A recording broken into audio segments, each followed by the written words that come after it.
এই জুলাইয়ের সনদের প্রত্যেকটা জায়গায় আমরা ছিলাম।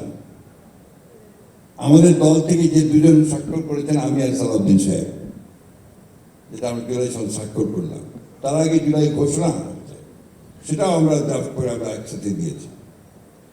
আমরা খুব পরিষ্কার করে বলেছিলাম যে আলোচনার মধ্যে যেগুলোতে আমরা একমত হব না সেগুলোতে আমরা নোট অফ ডিসেন্ট দেব। আমরা নোট অফ ডিসেন্ট দিয়েছিলাম, সেগুলো লিপিবদ্ধ আছে জুলাই সনদের বইটার মধ্যে। আপনারা যদি দেখেন, এখন অবলীলায় বলছে যে না, সবটাই করতে হবে।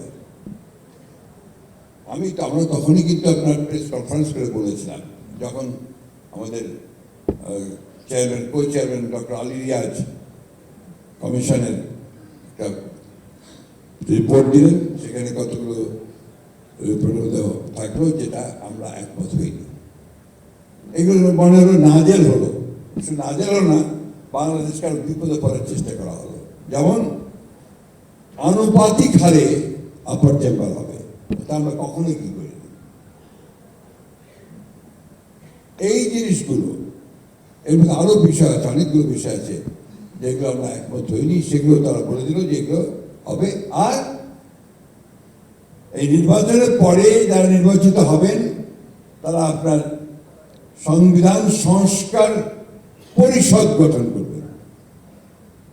আমরা এটার সঙ্গে একমত একেবারেই হইনি, কারণ এটা কোনো নজির নেই।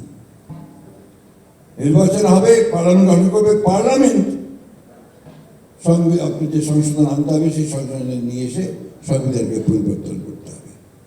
যাই হোক, আমি সেই বিতর্ক করার কথা এখানে বলতে আসিনি। আমি যেটা বলতে এসেছি আপনাদের কাছে, যারা জিয়া পরিষদ সদস্য আছেন, যারা জিয়া পরিষদ করছেন, এই বিষয়গুলো আপনাদেরকেও প্রচার করতে হবে।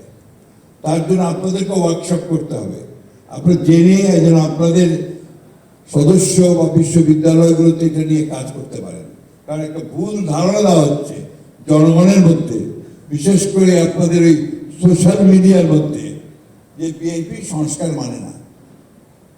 বিএনপি তো সংস্কারের জনক। ভাইয়েরা, এরা সম্পূর্ণ মানুষকে ভুল বোঝানোর চেষ্টা করছে, আন্দোলন করছে। এখন আপনার জামাতের নেতৃত্বে 11 দল, তারা এটার উপরে আন্দোলন করছে। উদ্দেশ্যটা কি? উদ্দেশ্য হচ্ছে আবার বাংলাদেশকে ডিস্টেবিলাইজ করা, অস্থিতিশীলতার দিকে নিয়ে যাওয়া। আল্লাহর কাছে হাজার শুকর যে এই পার্লামেন্টের অধিবেশনের শেষ দিনে বিরোধী দলের নেতা বলেছেন যে তারা সহযোগিতা করতে চান এবং তারা পার্লামেন্টে এই সমস্যার সমাধান করতে চান। এটা তো আপনারা বিজ্ঞানী আছেন, আমাকে জানেন যে প্রেসিডেন্ট জিয়া ছেলে, বেগম জিয়ার ছেলে, জিনের ব্যাপার আছে একটা, তাই না? আমাদের তো সব জিনের ব্যাপার আছে না? তো সেই জিন তার মধ্যে আছে, সেই জিনটার মধ্যে আছে বলেই দেখবেন যে দিন রাত পরিশ্রম করছেন। এবং এখন পর্যন্ত একটা খারাপ কথা তার মুখ দিয়ে উচ্চারিত হয়নি। পার্লামেন্টের সেদিন বলেছেন আসেন, এটা ওয়ার্ক টুগেদার, আমরা একসাথে কাজ করি। এটাই হচ্ছে আমাদের বিএনপির, আমাদের নেতার, আমাদের জিয়াউর রহমান, খালেদা জিয়া এবং আমাদের নেতার বৈশিষ্ট্য।